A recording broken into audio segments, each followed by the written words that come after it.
नमस्कार दोस्तों। इस वीडियो में मैं आपको माघ मास तिलकुटा चौथ की व्रत कथा सुनाने जा रही हूँ। तो चलो कथा शुरू करते हैं। एक साहूकार और एक साहूकारनी थे। वह धर्म पुण्य को नहीं मानते थे, कारण उनके कोई बच्चा नहीं था। एक दिन साहूकारनी पड़ोसी के घर गई। उस दिन सकट चौथ था। वहां पड़ोसन सकट चौथ की पूजा करके कहानी सुना रही थी। साहूकारनी ने पड़ोसन से पूछा, तुम क्या कर रही हो? तब पड़ोसन बोली कि आज चौथ का व्रत है, इसलिए कहानी सुना रही हूं। तब साहूकारनी बोली, चौथ के व्रत करने से क्या होता है? तब पड़ोसन बोली, इसे करने से अन्न धन सुहाग पुत्र सब मिलता है। तब साहूकारनी ने कहा, यदि मेरा गर्भ रह जाए तो मैं 1.25 सेर तिलकुट करूंगी और चौथ का व्रत करूंगी। श्री गणेश भगवान की कृपया से साहूकारनी के गर्भ रह गया। तो वह बोली कि मेरे लड़का हो जाए तो मैं 2.5 सेर तिलकुट करूंगी। कुछ दिन बाद उसके लड़का हो गया। तो वह बोली कि हे चौथ भगवान, मेरे बेटे का विवाह हो जाएगा तो 5.25 सेर का तिलकुट करूंगी। कुछ वर्षों बाद उसके बेटे का विवाह तय हो गया और उसका बेटा विवाह करने चला गया। लेकिन उस साहूकारनी ने तिलकुट नहीं किया। इस कारण से चौथ देव क्रोधित हो गए और उन्होंने फेरों से उसके बेटे को उठाकर पीपल के पेड़ पर बिठा दिया। सभी वर को खोजने लगे, पर वो नहीं मिला। हताश होकर सारे लोग अपने अपने घर को लौट गए। इधर जिस लड़की से साहूकारनी के लड़के का विवाह होने वाला था, वह अपनी सहेलियों के साथ गणगौर पूजने के लिए जंगल में दूब लेने गई। तभी रास्ते में पीपल के पेड़ से आवाज आई, ओह मेरी अर्ध ब्याही। ये बात सुनकर जब लड़की घर आई, उसके बाद वह धीरे धीरे सूख कर कांटा होने लगी। एक दिन लड़की की मां ने कहा, मैं तुम्हें अच्छा खिलाती हूँ, अच्छा पहनाती हूँ, फिर भी तू सूखती जा रही है, ऐसा क्यों? तब लड़की अपनी मां से बोली कि वह जब भी दूब लेने जंगल जाती है तो पीपल के पेड़ से एक आदमी बोलता है कि ओ मेरी अर्ध ब्याही। उसने मेहंदी लगा राखी है और सेहरा भी बांध रखा है। तब उसकी मां ने पीपल के पेड़ के पास जाकर देखा, यह तो उसका जमाई ही है। तब उसकी मां ने जमाई से कहा, यहां क्यों बैठे हैं? मेरी बेटी तो अर्ध ब्याही कर दी, और अब क्या लोगे? साहूकारनी का बेटा बोला, मेरी मां ने चौथ का तिलकुट बोला था, लेकिन नहीं किया, इसलिए चौथ माता ने नाराज होकर यहां बैठा दिया। यह सुनकर उस लड़की की मां साहूकारनी के घर गई और उससे पूछा कि तुमने सकट चौथ का कुछ बोला है क्या? तब साहूकारनी बोली, तिलकुट बोला था। उसके बाद साहूकारनी बोली, मेरा बेटा घर आ जाए तो 2.5 मन का तिलकुट करूंगी। इससे श्री गणेश भगवान प्रसन्न हो गए और उसके बेटे को फेरों में लाकर बैठा दिया। बेटे का विवाह धूमधाम से हो गया। जब साहूकारनी के बेटा एवं बहू घर आ गए, तब साहूकारनी ने 2.5 मन तिलकुट किया और बोली, हे चौथ देव, आपके आशीर्वाद से मेरे बेटा बहू घर आए हैं, जिससे मैं हमेशा तिलकुट करके व्रत करूंगी।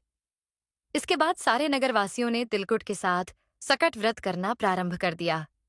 हे सकट चौथ, जिस तरह साहूकारनी को बेटे बहू से मिलवाया, वैसे ही हम सबको मिलवाना। इस कथा को कहने सुनने वालों का भला करना। बोलो सकट चौथ की जय। इस प्रकार हमारी तिलकुट चौथ की व्रत कथा संपन्न हुई दोस्तों। इस कथा के बाद हम गणेश जी की कहानी सुनेंगे। गणेश जी की कहानी। पहली कथा, एक बुढ़िया थी। वह बहुत ही गरीब और अंधी थी।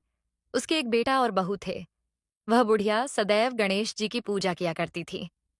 एक दिन गणेश जी प्रकट होकर उस बुढ़िया से बोले, बुढ़िया माँ, तू जो चाहे सो मांग ले। बुढ़िया बोली, मुझसे तो मांगना नहीं आता, कैसे और क्या मांगू? तब गणेश जी बोले, अपने बहू बेटे से पूछकर मांग ले। तब बुढ़िया ने अपने बेटे से कहा, गणेश जी कहते हैं तू कुछ मांग ले, बता मैं क्या मांगू? पुत्र ने कहा, माँ तू धन मांग ले। बहू से पूछा तो बहू ने कहा, नाती मांग ले।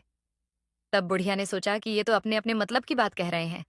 अतः उस बुढ़िया ने पड़ोसिनों से पूछा तो उन्होंने कहा, बुढ़िया तू तो थोड़े दिन जिएगी, क्यों तू धन मांगे और क्यों नाती मांगे? तू तो अपनी आंखों की रोशनी मांग ले, जिससे तेरी जिंदगी आराम से कट जाए। इस पर बुढ़िया बोली, यदि आप प्रसन्न हैं तो मुझे 9 करोड़ की माया दें, निरोगी काया दें, अमर सुहाग दें, आंखों की रोशनी दें, नाती दें, पोता दें और सब परिवार को सुख दें और अंत में मोक्ष दें। यह सुनकर तब गणेश जी बोले, बुढ़िया माँ, तूने तो हमें ठग दिया। फिर भी जो तूने मांगा है, वचन के अनुसार सब तुझे मिलेगा। और यह कहकर गणेश जी अंतर्धान हो गए। उधर बुढ़िया माँ ने जो कुछ मांगा वह सब कुछ मिल गया। हे गणेश जी महाराज, जैसे तुमने उस बुढ़िया माँ को सब कुछ दिया, वैसे ही सबको देना। गणेश भगवान की दूसरी कहानी एक बुढ़िया माई थी। मिट्टी के गणेश जी की पूजा करती थी। रोज बनाए रोज गल जाए। एक सेठ का मकान बन रहा था। वो बोली, पत्थर का गणेश बना दो। मिस्त्री बोले, जितने हम तेरा पत्थर का गणेश घड़ेंगे उतने में अपनी दीवार ना चिनेंगे। बुढ़िया बोली, राम करे तुम्हारी दीवार टेढ़ी हो जाए। अब उनकी दीवार टेढ़ी हो गई। वो चिने और ढा देवें, चिने और ढा देवें। इस तरह करते करते शाम हो गई। शाम को सेठ आया, उसने कहा, आज कुछ भी नहीं किया। वो कहने लगे, एक बुढ़िया आई थी, वो कह रही थी, मेरा पत्थर का गणेश घड़ दो। हमने नहीं घड़ा। तो उसने कहा, तुम्हारी दीवार टेढ़ी हो जाए। तब से दीवार सीधी नहीं बन रही है। बनाते हैं और राह देते हैं। सेठ ने बुढ़िया बुलवाई। सेठ ने कहा, हम तेरा सोने का गणेश गढ़ देंगे, हमारी दीवार सीधी कर दो। सेठ ने बुढ़िया को सोने का गणेश गढ़ा दिया।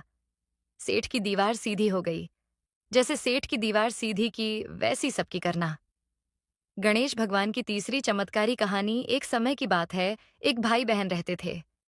बहन का नियम था कि वह अपने भाई का चेहरा देखे ही खाना खाती थी। हर रोज वह सुबह उठती थी और जल्दी जल्दी सारा काम करके अपने भाई का मुंह देखने के लिए उसके घर जाती थी। एक दिन रास्ते में एक पीपल के नीचे गणेश जी की मूर्ति रखी थी।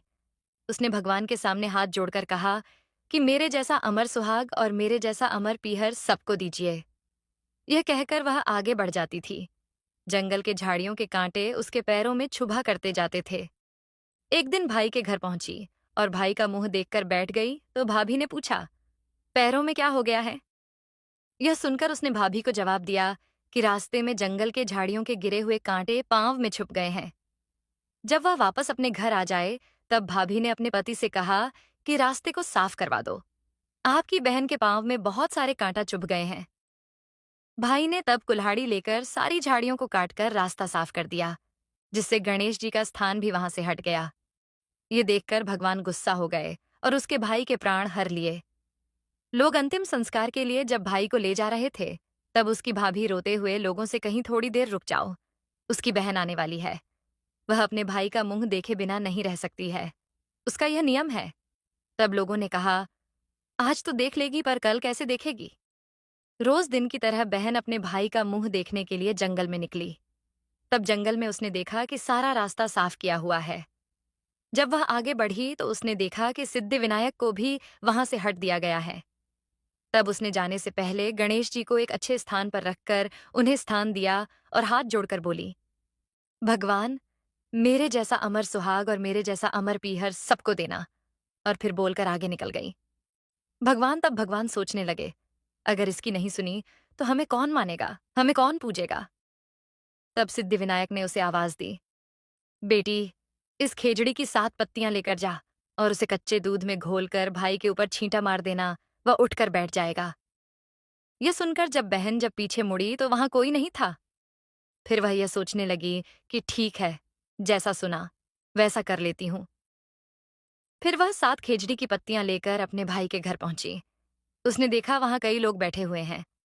भाभी बैठी रो रही और भाई की लाश रखी है। तब उसने उस पत्तियों को बताए हुए नियम के तहत भाई के ऊपर इस्तेमाल किया। तब भाई उठकर बैठ गया। भाई बोला, बहन से बोला, मुझे बहुत ही गहरी नींद आ गई थी। तब बहन बोली, ये नींद किसी दुश्मन को भी ना आए, और उसने सारी बात अपने भाई को बता दी। बोलो गणेश जी। भगवान की जय दोस्तों।